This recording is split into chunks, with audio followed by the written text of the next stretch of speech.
Richa Rose ketakutan berurusan dengan Sule. Isu selingkuh sama ex Natalie Holzer pun bohong. Richa Rose tak pernah membayangkan bisa berurusan dengan Sule dan Natalie. Padahal berteman dekat dengan Natalie Holzer. Kini persahabatan Richa Rose dengan ex Sule hancur berantakan.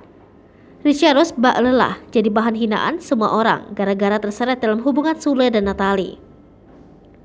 Hadir di acara Rumpi No Secret, Richa Rose bahkan meminta tolong kepada semua orang agar tidak lagi menghujatnya. Dalam video itu, ia menegaskan bahwa tak pernah mengatakan jika ia memiliki hubungan dengan ayah dari Rizky Febian itu.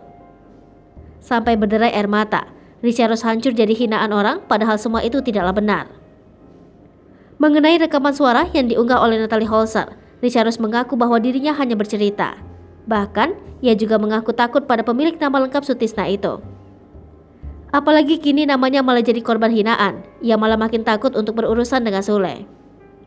Bukan tanpa sebab, ia mengaku hanya ingin menjaga hubungan baik sebagai rekan kerja dengan Sule. Pemilik nama lengkap Richa Rosiana juga kembali menegaskan bahwa selama ini ia tak pernah menjalin asmara dengan Sule. Di lain sisi, Richa Rose berharap agar kasus ini cepat selesai. Ia juga berdoa agar namanya segera bersih dan tidak jadi bahan hinaan orang lain. Slipopo TV, jangan lupa komen, like, dan subscribe, serta tonton terus berita-berita terupdate lainnya ya.